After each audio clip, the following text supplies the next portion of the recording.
Good evening, everybody, and welcome to this week's De Morgan Foundation online lecture. Thank you so much for joining us well into your Friday evenings. But for Bill, our speaker this evening, that's only just hitting 12 lunchtime, as because you're all aware, he's joining us live from Chicago, which is brilliant and really speaks to some of the positives to come out of the last 18 months is that we can enjoy having speakers from all around the world, which we never would have been able to do otherwise. You'll notice that your microphones and your cameras have been turned off, and they will remain off right until the end of the session, just to make sure that our speaker isn't interrupted. If you have questions, please type those into the chat box and I will pose them to Bill at the end of the tour. Thank you. As I said, we're joined by William Tyre, who is the Executive Director and Curator of Glessner House in Chicago, a position which he's had since October 2007. Bill holds a master's degree in Historic Preservation from the School of the Art Institute of Chicago. In 2008, he published Chicago's Historic Prairie Avenue, part of the Images of America series published by Arcadia. In his role as director of Glessner House, he oversees daily operations of the museum, including collections management, programming, tours, interpretation, and restoration projects. And he's going to enlighten us onto exactly what that means in the context of Glessner House this evening. Thank you so much, Bill, and welcome. Well, thank you very much for that nice introduction. It's a pleasure to be here and to introduce people to my favorite topic in the world, which of course is Glessner House. So I have a lot of great slides to show, so give me a moment. I'm going to pull up the presentation here. There we go. So I have divided my presentation into three parts. The first part is an introduction to the family that built the house. The second part is the house itself.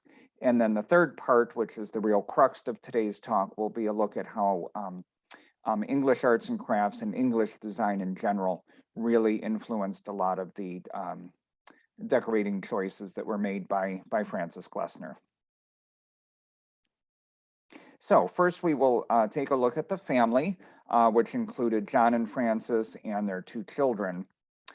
John and Frances Glessner were married in 1870 and immediately moved to Chicago, where they would spend the remainder of their lives, which was more than 6 decades. John Glessner was a partner in a firm that made farm machinery.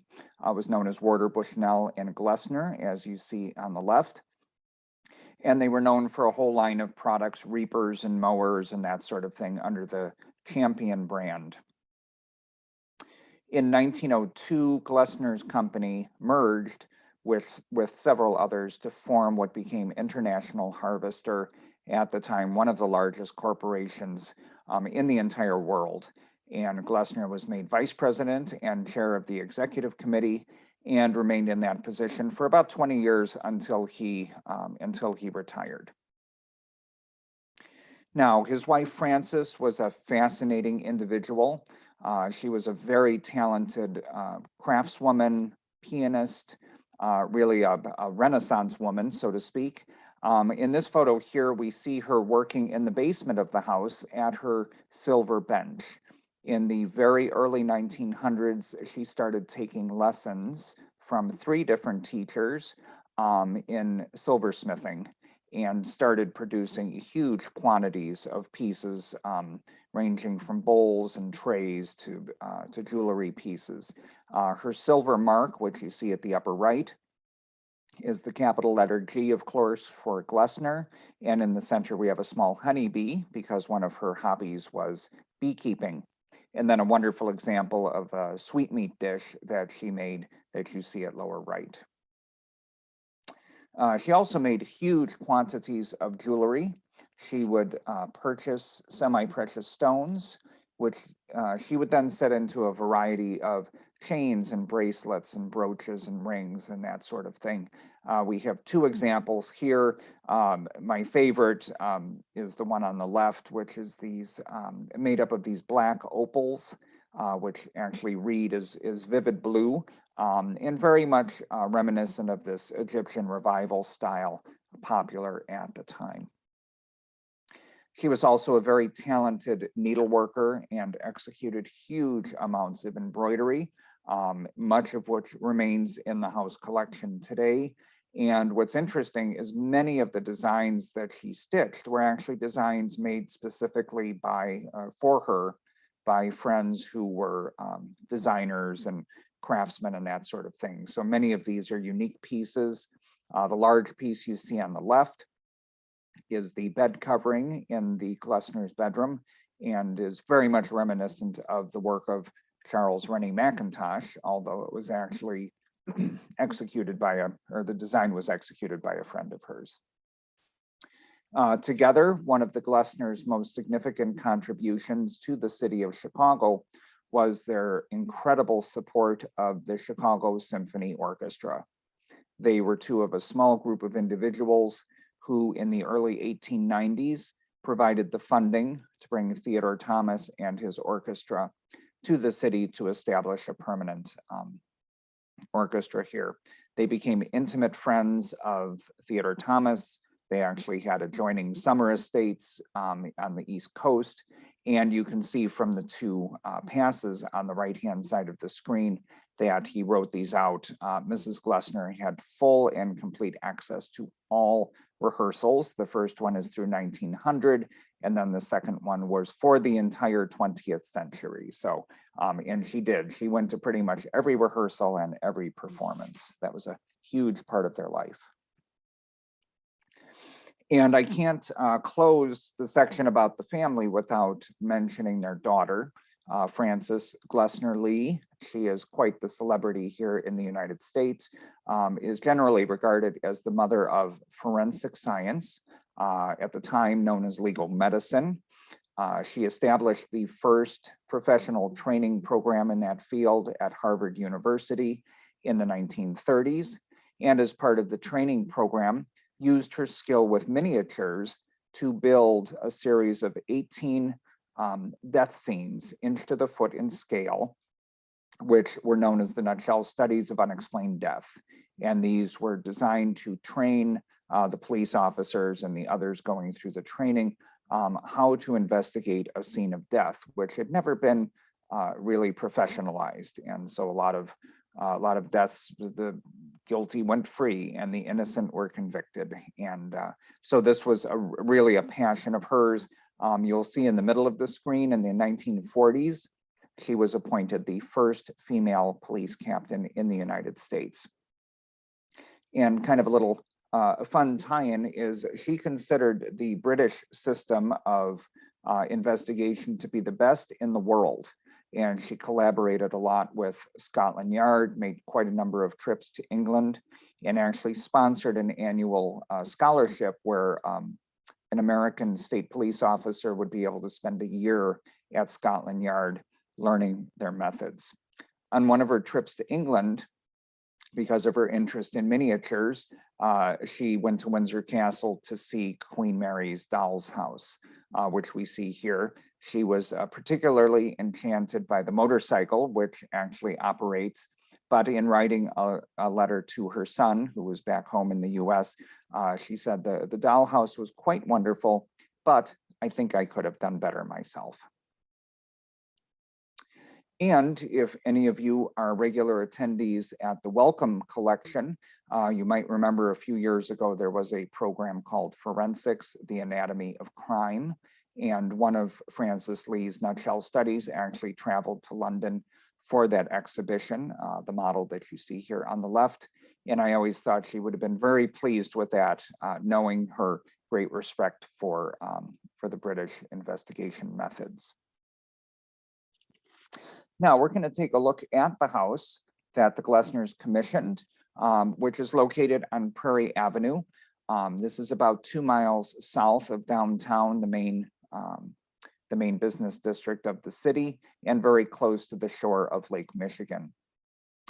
In the spring of 1885, the Glessners purchased a lot at the southwest corner of Prairie Avenue and 18th Street. You will see that lot on the right-hand portion of this illustration. There was a house standing on the lot at the time, although their intention was to tear that down and build a new house. By the time the Glessners purchased their land, Prairie Avenue had established itself as the most exclusive residential street in the city of Chicago, and one of the most exclusive in the entire country. Here we see just a small sampling of the houses that had been constructed there by the early 1870s. So to build a house and live on Prairie Avenue was definitely a sign of both your business and social success within the city. Chicago's wealthiest citizen, Marshall Field, the owner of the famous Marshall Field and Company department store, had one of the largest houses on the street, as you see here, sumptuously furnished with, of course, many items that you could have purchased through his own store. And then just down the block from that, the home of George Pullman, the owner of the Pullman Palace Car Company that made the luxury sleeping cars that really transformed rail travel in the last part of the 19th century. Now, although both of these houses were very large, very elegant, they were actually very typical for the day for upper class houses in terms of their style. And what the Glessners wanted was something distinctly different from this. After a rather extensive search for an architect, they settled on Henry Hobson Richardson, who you see here on the left. He had established a reputation by the 1880s that was national in scope. He really became well known for his design of Trinity Church located in Boston, which you see on the right. He received that commission in the early 1870s, and then it was constructed over a period of several years. But he had studied at the École des Beaux-Arts in Paris, and upon returning to the US, really took what he had learned at the École and tried to Americanize it. He was really anxious to create an American style of architecture that was very distinctive and not merely copying what could be found in Europe. At exactly the same time that the Glessners engaged him to design their house, there was a national poll of architects asking them to select their favorite buildings, most important buildings in the United States. And it's significant to note that 5 of the 10 buildings on that list were by Richardson, with Trinity Church in the #1 position. Richardson came to Chicago to meet with the Glessners. He looked at the lot that they had purchased, and the next night he had dinner with them. As the story goes, during a break between the meal and dessert, he asked for a piece of paper and a pencil, and he sketched out what you see here, the basic floor plan of the house, which is amazing for 2 reasons. One is, although this was very quickly sketched out after having just seen the property 24 hours before, this is ultimately how the house was built. But secondly, it was a very different floor plan than other architects had given to the Glessners. It was very innovative and as a result, very controversial. What Richardson did is he realized that although the house was on a large corner lot, the long side of the house faced north. And of course, your sunlight comes from the south. So what he did is he pushed the house all the way north to the lot line, thus opening up this large private courtyard that you see in this photograph. And you'll note all of the large windows opening up into the courtyard to capture the southern light. This was especially important for the Glessners because this was their winter home. So light and the warmth of the sun was an important consideration of the house. From the time construction began on the Glessners' home, it aroused controversy and comment. Newspaper articles at the time went so far as to say there would actually be no windows whatsoever facing Prairie Avenue. Of course, you can see there are some. And one of my favorite articles said that admittance to the house would only be allowed when the drawbridge was lowered over the moat. So those were the types of things that were being written at the time. The house took exactly 18 months to construct, and the Glessners moved in December of 1887. Now, the most controversial side of the house was this north side that you see here. Because the main rooms all faced south into the courtyard, what the architect did is he ran along servants' hallways along the north edge of the house, and you can see there are just very tiny little windows illuminating that hallway. When you stand a little bit closer to the house and kind of look at it at an angle, those window openings disappear, and it almost appears to be a solid wall of granite running down the 18th Street side of the house, which earned it the name of the fortress by the neighbors. Frances Glessner was very careful to note all of these comments, both positive and negative, in her journal, which is an incredible resource of information for us about the house. And two of my favorite comments, one comes from George Pullman, whose home we saw a few moments ago. He lived catty corner to the Glessner House. And his comment was, "I do not know what I ever did in my life to deserve having to look at that thing every day when I go out my front door." The other comment came from a friend of Mrs. Glessner's, a Mrs. Keith, who lived about a block to the south. She was a little more careful in her comments. And she said, "I haven't quite decided whether or not I like the house, but I know where to flee in case of war." So there you go. And of course, the irony is this fortress-like house has remained to this day. There were about 90 mansions on Prairie Avenue when the Glessners moved in, and it is one of only 7 houses that still stands. We're going to take a brief tour going through the house, and we will start, of course, at the front door. Here's a nice picture of the facade as it looks today. The style of the house is a combination of the Romanesque and specifically Richardsonian Romanesque, named after Richardson because he took what he saw in Europe and really created Romanesque in a different style, but also combined with Richardson's interest in the colonial. So you will see, for example, that the house has a center ground level entrance, one of many things that made it very different from its neighbors. There is not a great deal of ornament on the front of the house, but I did want to point out we do have 2 Ouroboros at either end of the windowsill on the second floor here. Richardson often decorated his homes with these mythological creatures. In this case, an Ouroboros is a snake or a dragon eating its own tail. And I specifically point that out because in a few minutes, we will see exactly the same detail on one of our De Morgan pieces. You enter through the massive front door and immediately head up the flight of stairs to the first floor main hall. And here you will start to see the first of many products from Morris and Company that were used in the decoration of the house. This reproduction was put in a few years ago, and this is Morris's lily pattern. We're fortunate that the house was very well documented in photographs, both by the son shortly after the family moved in, and again in the 1920s when John Glessner wrote a book about the house for his family. So we have many, many images, and we simply have to compare what we see to the well-documented Morris patterns to know what we need to recreate and bring back into the house.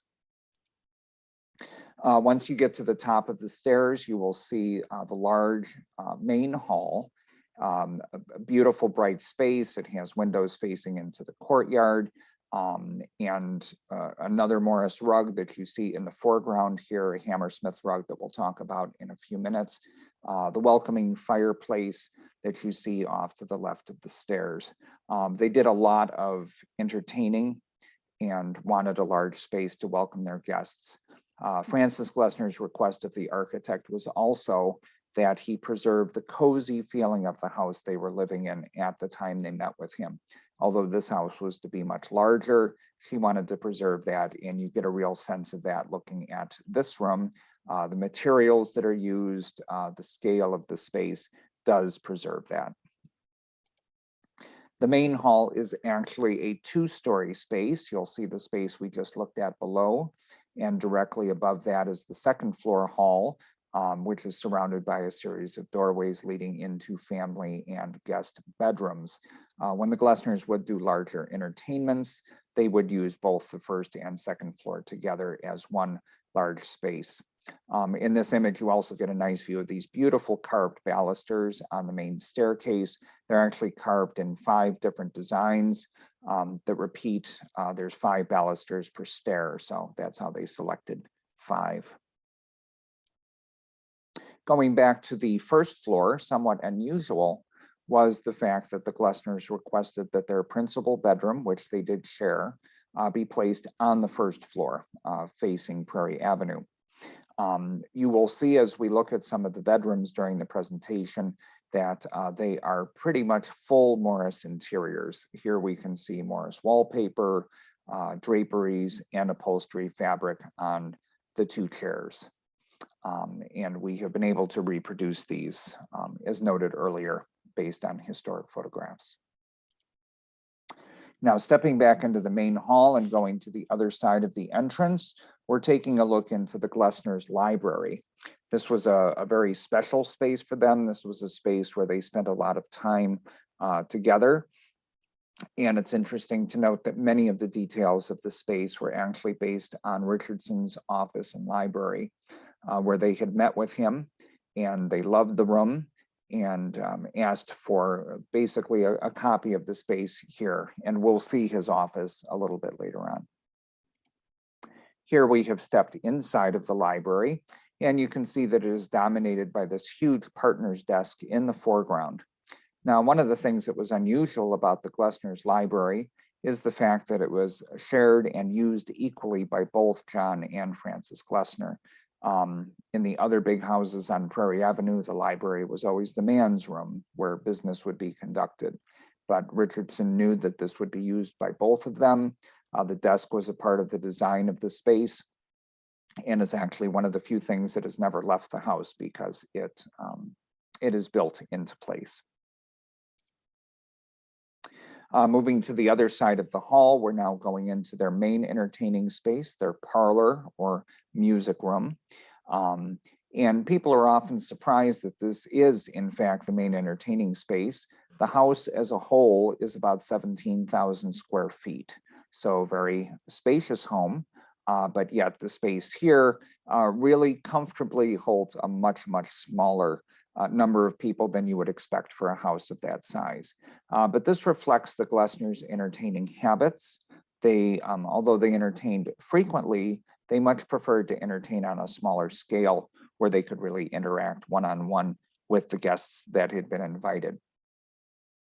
We mentioned before about their direct involvement with the founding of the Chicago Symphony, and music was always a very important part of life here at Glessner House. Mrs. Glessner was a fine pianist, so as the house was being built, they visited the Steinway factory in New York and selected the works for their piano, and then the custom-made case was designed that you see in the foreground with its beautiful mother of pearl and various inlaid woods. The last main public space on the first floor is the dining room, which is the largest room in the house. The table at the center could be opened lengthwise to seat 18 people, hence the extension of the room with the bay window that you see at the rear. If you look up towards the ceiling, you get a little bit of a sense of the plaster panels in between the beams. The plaster panels are all covered in 23 karat gold leaf. This was an element they saw in Richardson's library and used it here primarily because if you've noticed, there are no chandeliers in the main rooms. The Glessners preferred the use of wall sconces, but of course you want light coming down onto your dining table. So the gold leaf is very reflective and helps to reflect that light from the sconces back down onto the table while you are eating. At the other end of the dining room, you can see the fireplace. There's actually a total of 11 fireplaces in the house, although they did have a central heating system at the time. But what's most significant about this particular fireplace is the set of tiles that the Glessners acquired. You can see a detail of one of those on the right. These tiles are 16th century Iznik tiles. Comes from the Iznik region of Turkey. And the colors are really quite wonderful. There's many reasons why we think blue was Mrs. Glessner's favorite color. This is just one of them. But also this is a palette, of course, that we see William de Morgan use a lot in his work, and we'll see de Morgan tiles shortly. But these tiles were installed. You'll note that the Glessners thought they were so significant in and of themselves that there's no mantle shelf. They never hung anything over the fireplace. The focus was really meant to be on the beauty of these tiles, which are now close to 500 years old. Beyond the dining room, we do have the kitchen at the first floor level. It's actually a series of 5 spaces. This is the main working part of the kitchen, and it would have been a very modern space for the time. You'll note the floor is a clay encaustic tile. The walls are not tile, they're actually covered in a glazed brick, but the idea was everything was an easy to clean surface. So it's a very hygienic at this time period where people are starting to realize there are such things as germs, and being able to keep surfaces clean is important. Here we see a couple of the adjacent spaces to the kitchen. On the left, we have the butler's pantry where the dishes were stored and washed, and on the right, the dry pantry. The Glessner summer estate was an active working farm. They would bring back huge quantities of canned and preserved foods for the winter months, and Mrs. Glessner's beekeeping activities were on a large scale. We know some years she brought back in excess of 1,000 pounds of honey with her, so no small feat there. At the back end of the house here, where the kitchen wing is located, is actually one of the most dramatic exterior features. People often arrive at the house and assume that this must be the main entrance, but in fact, it had a very utilitarian purpose. This is where the female staff would enter the house. And I really love this photo, which was taken by the Glessner's son, George, because he has very carefully placed the cook in silhouette behind the window shade in the kitchen, which you see underneath the arch. And we tried to recreate this photo a couple of years ago and realized it was very carefully staged because the cook actually has to be partially kneeling in order for her head to be in the right space in the window. But this also emphasizes the importance of the separation of space for the family and the staff. This brass plaque that I have highlighted here that says 35, that was actually the address for the staff that lived in the house. There were 8 that lived here. And so if they received mail or they had a guest or something like that, they would come to this address and never to the main front entrance that we saw earlier. There were 8 live-in staff, 4 family members, so they outnumbered them 2 to 1. And the staff spaces actually occupied about 60% of the entire house.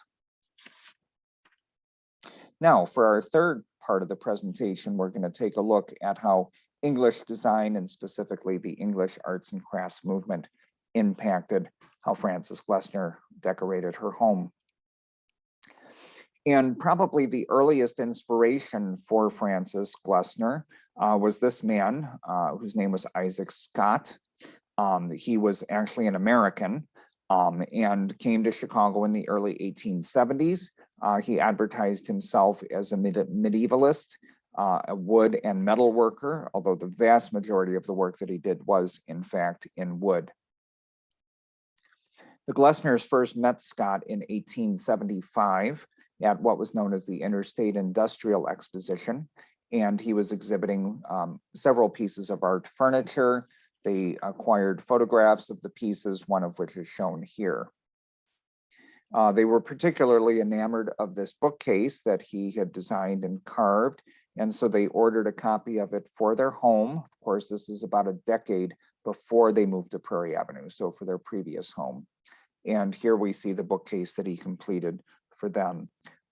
Several influences can be seen in the design work, including what was known at the time as modern Gothic or Gothic revival. So you see these fanciful flying buttresses to either side of the bookcase. In the month that the Glessners first met Isaac Scott, he encouraged them to purchase a copy of Charles Eastlake's Hints on Household Taste, which had been introduced to the US a couple of years earlier. We can see a lot of similarities between what Eastlake has in his book and what Scott is designing at the time. And so this would have been one of the first books that the Glessners would have read to really introduce them to English design. Scott was also familiar with other British publications of the period, most notably the Building News, which really encouraged reform design. And an example is this illustration from that publication showing a picture frame designed by Charles Bevan, who was a wood carver and maker of art furniture. And it's interesting to look at this, and then I will show you a couple of frames that Isaac Scott designed for the Glessners, and you can see some very, very strong similarities. This is a frame that hangs in one of our guest rooms, but if you notice in particular the carving along the sides of the frames, almost identical to what you saw in the Bevan illustration, and also the projecting cross lap elements of the frame, the top and the side, as they meet here, very similar. We have about 60 of Isaac Scott's frames in the collection. And what's really wonderful about these frames is each frame is designed specifically for the piece of artwork that it contains. The Glessners would acquire a piece of art, mostly steel engravings, and then they would show it to Scott and he would create the frame specifically for that piece. This is a wonderful piece in maple, again with those cross lap elements at the corners and these daisy styled rosettes. Here's one of Scott's most elaborate frames. This was for arguably the Glessners' 3 most important engravings. They were very interested in the history of engraving. All 3 of these date to the turn of the 16th century and represent very important engravers that really kind of established that process. This is actually a combination of carved wood and composite. The very fine detail composite is actually almost like clay-like material that can be carved to produce these very fine details that you see. And then also an example of one of Scott's wonderful marquetry frames.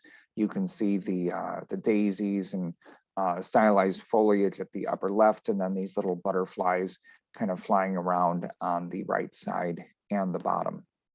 And of course, perfectly designed for a landscape scene. Now in 1882, Frances Glessner notes in her journal that she attended a lecture at the Fortnightly, which was a women's club here in Chicago. And the topic of the lecture was William Morris. This is the first mention of Morris in her journal. And the person who was speaking was reading excerpts out of Morris's recently published book, Hopes and Fears for Art, which was actually a series of 5 lectures that he had delivered and then put into this small publication.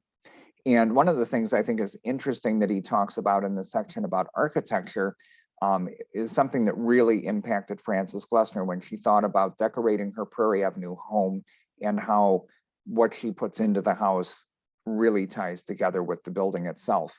And so Morris's quote in one of his lectures is, "It is this union of the arts, mutually helpful and harmoniously subordinated one to another, which I have learned to think of as architecture." The book was very well received in the artistic community. And so certainly Frances Glessner was not the only one reading it. And I really like the excerpt from this particular review. An artist says of it, "Is not this book the greatest on art since modern painters? That same spirit pervades it, that of the reformer, profoundly moved by his mission. It is aesthetic, strong drink and food for the upper classes. How will they accept the principle that luxury is the deadly enemy of art, that the greater part of their artistic surroundings might make a bonfire?" He writes as one who knows, and his style is superb. Now, Frances Glessner was very influenced by the publication, which she read within a couple of days. And she goes to a local decorator here in Chicago, John J. McGrath, to look at some of his Morris papers.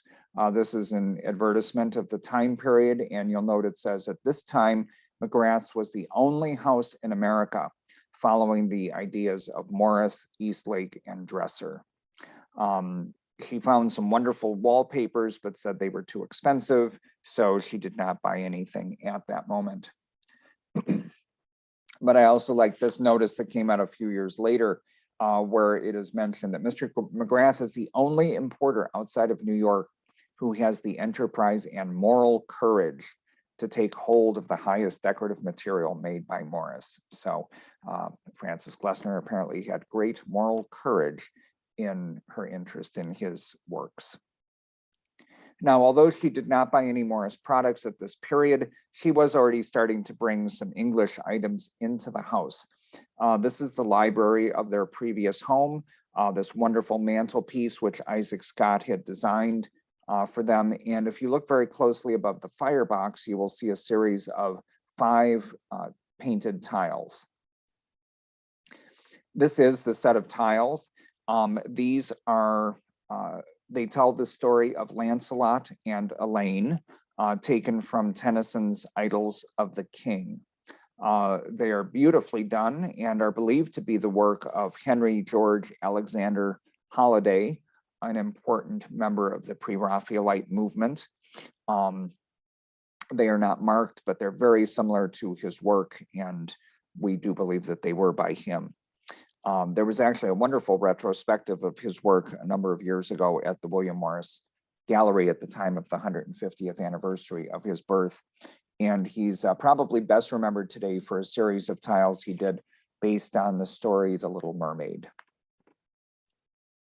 That wonderful mantelpiece survives. When the Glessners sold that home and came to Prairie Avenue, they took the Isaac Scott design mantelpieces, reused them at their summer home. When that home was eventually torn down, they were salvaged again and eventually made their way here to Prairie Avenue, where they are displayed in one of our non-furnished historic rooms where Scott's items are on display. Now, looking at the Glessners' extensive library, we can find a few other books that they would have been reading at the time period to really inform them about English design. One is The Decoration and Furniture of Townhouses by Robert Edis from 1881. He was an important architect of the period, primarily known at the time for major additions to Sandringham House for the Prince of Wales, but a very outspoken propagandist of the arts and crafts movement. One of the illustrations in his book is Morris's classic Sussex chair with its rush seat, which the Glessners would have noticed. And we can see in this photo of their Prairie Avenue schoolroom for their 2 children, 2 of these Morris Sussex chairs in place around the table. Another book in their library, Specimens of Ancient Furniture, actually an 1830s publication of Henry Shaw, who was a well-known architectural draftsman and a fellow of the Society of Antiquaries of London. And of course, this ancient furniture, as it was so termed, had a great influence on the arts and crafts. The Glessners also had this wonderful, beautiful publication, really, by Bruce Talbot, the Scottish architect and interior designer, who was really one of the major proponents of the modern Gothic. And no doubt Isaac Scott would have been reading this as well. Mrs. Glessner specifically notes in her journal reading a book by Christopher Dresser entitled Principles of Decorative Design. And the 3 abiding principles are what are actually shown here on the book cover: truth, beauty, and power.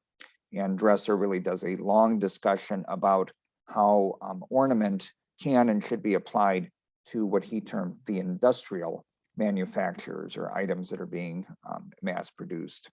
And it's interesting to notice as you flip through the book, the same sorts of things that Isaac Scott would have been reading, such as that identical frame from Charles Bevan.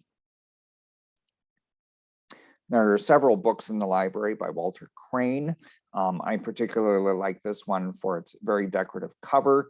Crane was always very clever in how to get the letter C worked into his design. So you can see the very large C representing Crane surrounding the title and design. And here we have the artist and the craftsman representing design and handicraft shaking hands. Walter Crane actually came to Chicago in the early 1890s. Mrs. Glessner was involved in some various receptions for him, and he had an exhibition of work here. The most interesting book of Crane's in our collection is this small publication, The Baby's Opera, published in 1877. Clarence Cook praised the book when it came out, and especially Crane's illustrations. We can see a couple of those shown here. And Cook went so far as to say that the illustrations were so beautiful that they should not be confined to just staying in the book. So he recommended actually cutting the book apart and using the illustrations to decorate a children's bedroom. This is apparently what the Glessners did, because all of the full page illustrations are missing. We do not have a picture of the daughter's bedroom when she was young, so we can only make that supposition. However, this is a view of the daughter's playroom at the Summer Estate. And if you look very closely, you can see a very decorative frieze paper at the very top of the photograph. And what this is, in fact, is a frieze paper that is based on Walter Crane's The Baby's Opera. So we know for sure that the design was used here in this house.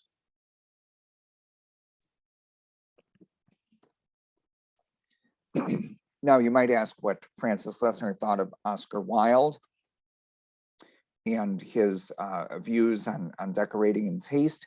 He did come to Chicago in early 1882. Mrs. Glessner did have an opportunity to meet him and noted simply in her journal, quote, "I was impressed but with one thing about him, and that was that he is a great fool and a humbug. He said nothing that we did not already know." So enough about Oscar Wilde. But a strong influence for Frances Glessner was their house architect, Henry Hobson Richardson, shown here in a portrait completed just before his death. When he first met with the Glessners, he noticed that they had a photo displayed on the mantle of their library, and it was of this building, which is actually a gardener's cottage and stable yard entrance in Abingdon in Oxfordshire, England. It's always been a mystery why the Glessners had this photo on display, as they had never visited England, and the building was not something that was well known outside of that area. Richardson asked if they liked the design of the building. They said very much, and he said, "I'm going to make it the keystone of the design of your house." And you can see the strong similarities between that original building on the left and the north side of the Glessner house. The entrance to the stable replicated here with the entrance to their coach house, the long horizontal line of the wall and the roof, and other similarities. It's interesting to note that the Glessners building house was based on a very kind of rustic, simple building, whereas most of their neighbors were basing their homes on the chateaus and the manor houses. Now, we do know that the art critic John Ruskin thought a great deal of Abingdon and the preserved state of its buildings. The Glessners owned quite a number of Ruskin's books, including The Seven Lamps of Architecture, where he pretty much lays out the demands that architecture must meet. We know that Ruskin spent a period of time living in Abingdon. He rented a room at the Crown and Thistle, shown here, and would walk several miles per day to Oxford. He also had a great influence on Morris. So that's the only loose connection we can make between why the Glessners were interested in Abingdon and why they had that photo.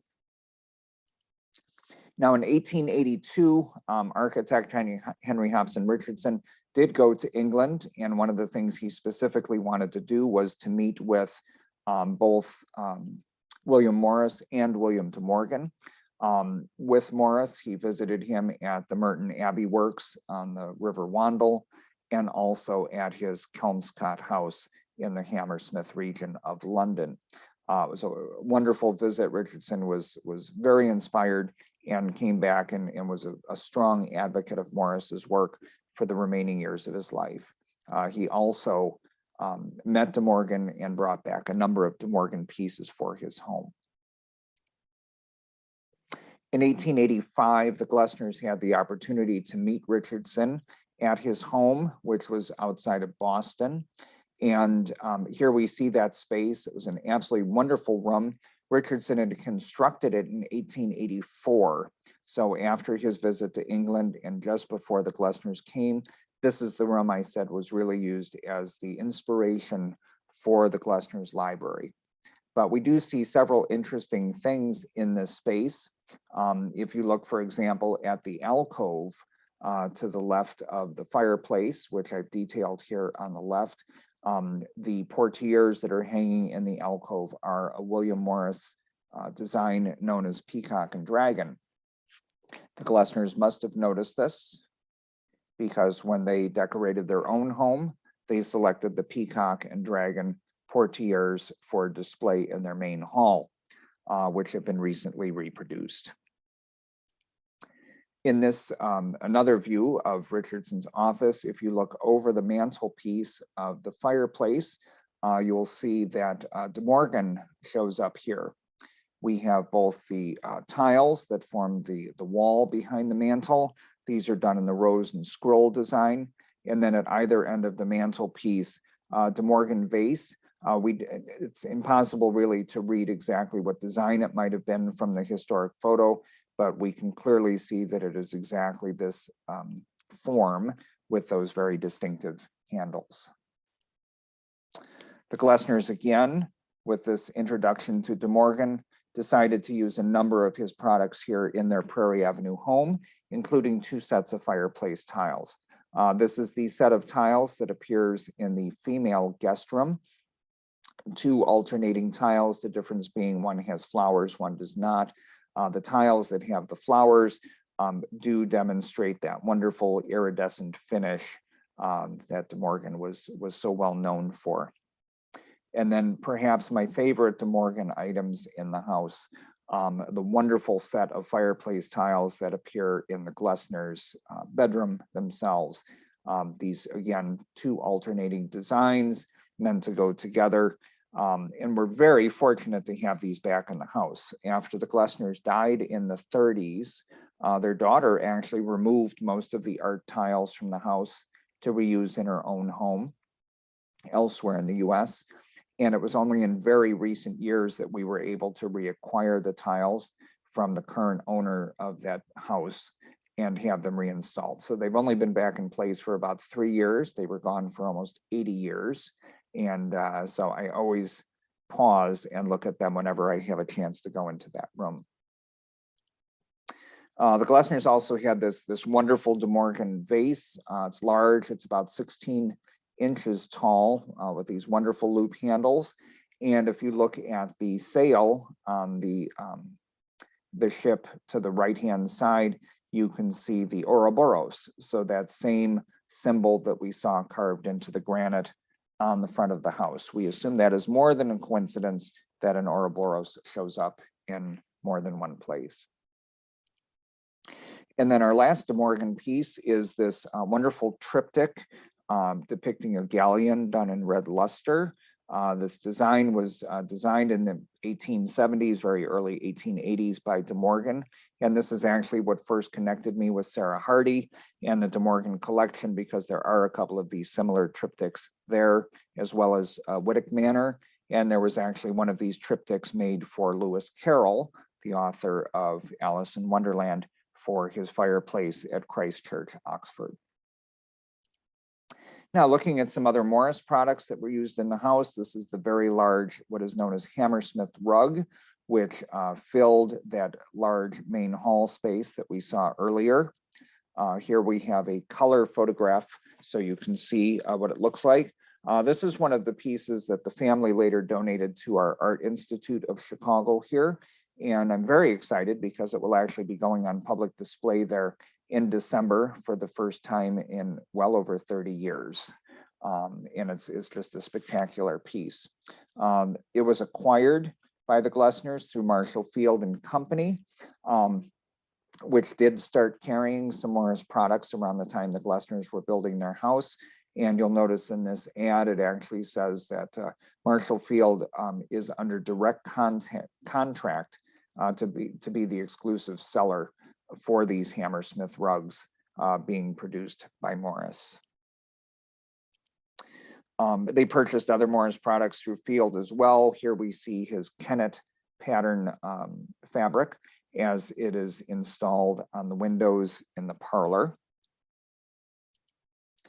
And then really all of the bedrooms became full Morris interiors.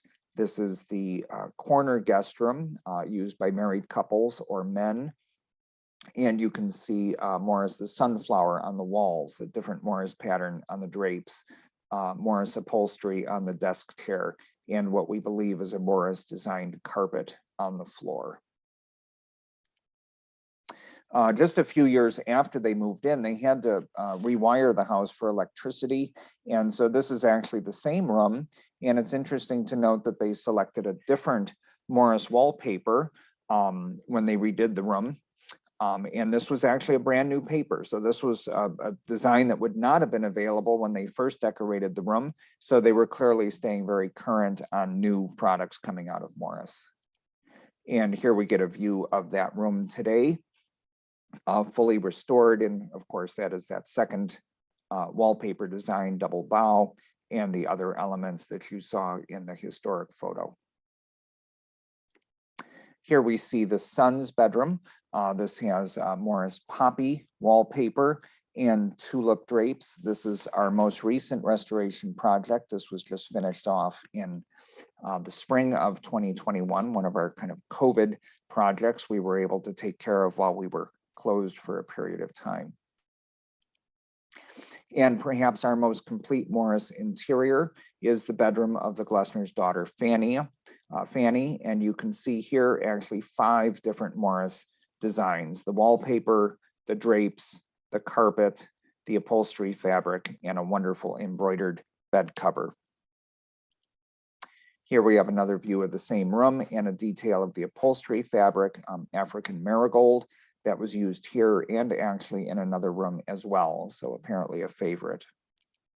And then a detail of this wonderful embroidered bed covering. We think it was actually stitched by Morris as well. Mrs. Glessner, of course, did a lot of her own, but we think she bought this one completed.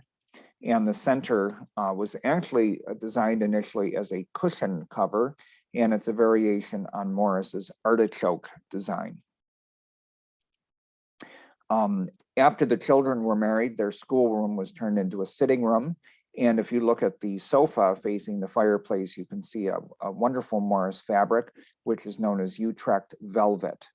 And we do have a surviving piece of it on a side chair. As you can see here, it's a deep cut velvet, and it was clearly a favorite. We know that it appears in at least 3 different rooms in the house and was in at least 2 different colors, red and green. Glessner's also acquired some lighting through Morris. If you look at the left-hand side of their partner's desk, you can see this wonderful lamp. And here's a detail of it as it appears today.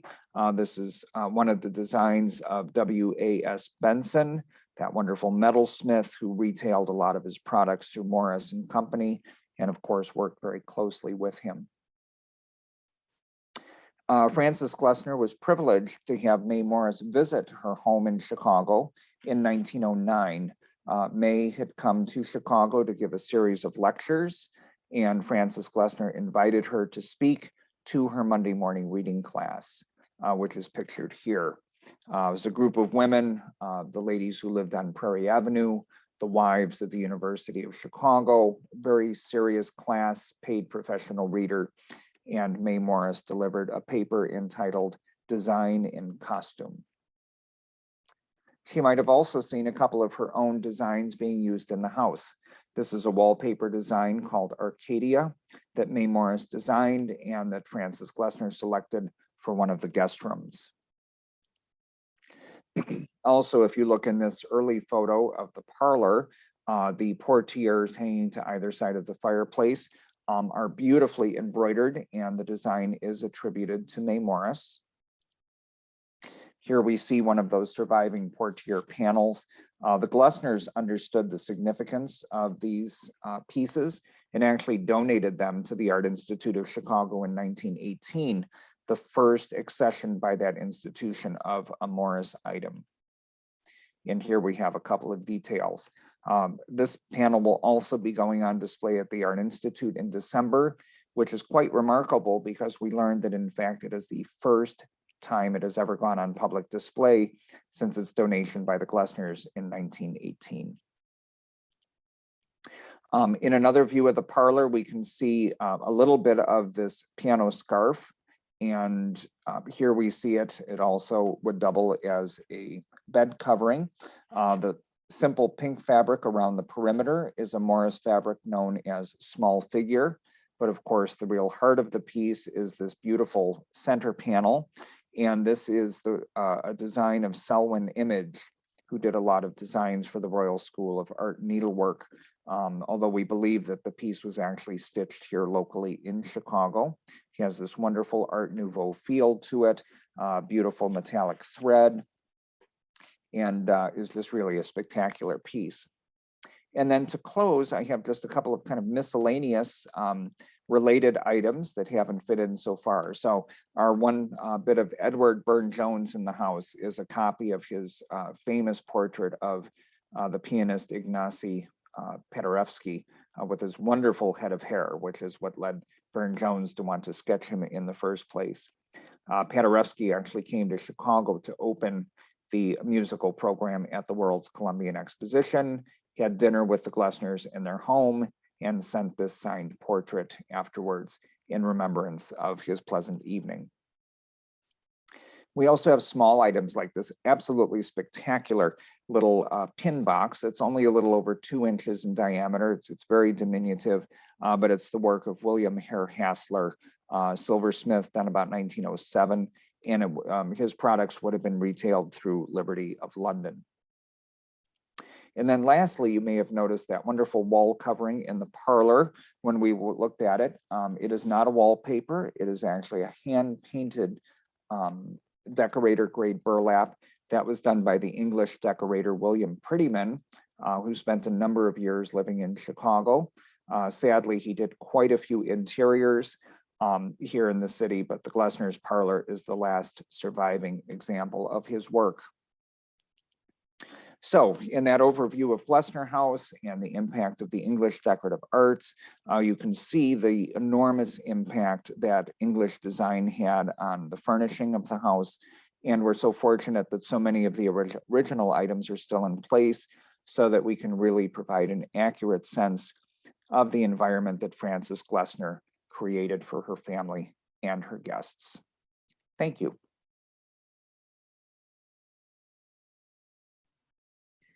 No, thank you, Bill. That absolutely, I mean, comprehensive isn't a generous enough word for the insight that you provided us with the house there. It feels like you just didn't leave a single stone unturned, and your obvious love of the building really comes through. It was a brilliant talk. I could listen to more. Does anybody have any questions? Nothing's come up in the chat box so far. Whilst we're waiting, I'll ask one if that's okay, which is that how instrumental was Frances in the creation of that interior scheme? Do you think that's perhaps skewed by the fact she was such a meticulous diarist, and so that's the evidence that we have today? Yes, so she was very hands-on in terms of the selections of products that were used. So, I mean, she was the one going to Marshall Field and looking at the wallpapers and the rugs and that sort of thing. And she died a few years before her husband, and in a beautiful little tribute he wrote, he gives her full credit. He said she had a wonderful sense of color and design, and he said he had none. So she did it completely herself, with obviously the influence of people like Isaac Scott and Henry Hobson Richardson, who would have been helping to inform her. Brilliant. I mean, it's just so fantastic to hear of it being a sort of woman tour de force behind something like that, who's allowed, to, as it was at the time, to make those decisions and to have kind of creative direction of a building and what can be achieved when she was able to. That's great. Thank you so much. Yes. Question from Sue is, how did you go about acquiring those sort of missing or lost pieces and having those reinstated at Glessner? Right. So we're very fortunate because, of course, when the Glessners died in the 1930s, the house was emptied of all of its furnishings. It was turned over to a school, and then a printing company was here later. The building was saved from demolition in the 1960s. But after the building was saved, we were contacted by the grandchildren of the Glessners, who said that they had original furnishings and wanted to know if we wanted them back. And of course, we said yes. Not me, I was a little boy at that time, but said yes, of course. And literally things started coming back by the truckload. And it turned out that in fact, they had saved virtually everything that had been in the house. And so today, well over 90% of what you see displayed in the rooms is original.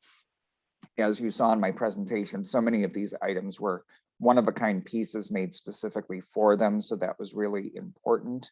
And so you do get a real sense of how she wanted the house to look. Plus, of course, we had those historic photos. So as everything came back, we literally looked at the photo and said, that vase goes there, that chair goes there, hang that picture over there. So it's all put back together like a wonderful puzzle. I think they would feel very much at home if they were to walk through the front door again today.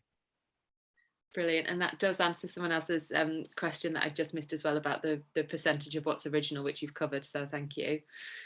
Any more for any more? Or is everyone like me just sort of absorbing the wonderful lecture that we've just had and also dying to get there in person?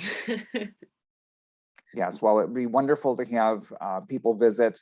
We have, we're open 3 days a week for tours. We also do specialized tours. We can do custom tours for groups, that sort of thing. I would also encourage you, we have lots of resources available that you can look at online. We actually have a very nice virtual tour that's posted right on the homepage of our website, but we have a huge blog. We have a whole series called Secrets of Glessner House videos that you can watch on our YouTube channel. And then if you go into our website under the collections, every month we have an object of the month. And we've been doing this now for about 6 years. And so you can read more about a lot of the specific items that I showed you today. Yeah, that's great for anyone who wants to take that deep dive. I have no more comments apart from, do you do bed and breakfast as well as all those wonderful things? I think everyone's desperate to move in. It's more of a comment from me really, but the Ouroboros was a particularly important symbol to William de Morgan. So I'm so pleased that then got picked up and became an important symbol to the house. He actually used it as a painted mark on the base of some of his ceramics for a very specific period in 1872 to 73, just after his father had died. So of course the Ouroboros represents infinity, with it being the snake or dragon that eats its own tail, and his father had been a mathematician who sort of sought to prove whether infinity was possible mathematically during his career. So it was almost a memorial to him. But I've seen very few pieces with that painted mark as a pottery mark. He does use it decoratively a lot more, but I'll send you an image of what that mark looks like. You have to have a root through and see if you've got anything. Oh, that's fascinating to know. That was something I had not heard before. And the Ouroboros has kind of become a symbol of the house because it is so distinctive. So that's it. It's a wonderful, quite interesting talking point as well, isn't it? It's an easy sort of way in for people to learn more about the house, about all the fantastic objects that we have within. So apart from sort of lots of words of thanks and people really appreciating the talk today, so thank you very much. Bill has very kindly allowed me to record this talk, so I will be able to download that and do a minor bit of editing over the weekend, and that should be arriving on our YouTube channel on Monday. So if you missed anything, or if it's such a lot of information, if you want to go over that, then you'll see that on YouTube next week. Thank you so much. Thank you again, and I'll let you get off and have your lunch, and everyone on my side of the Atlantic to get off and have some dinner. Thank you so much, everybody. thank you. Thank you. Bye-bye.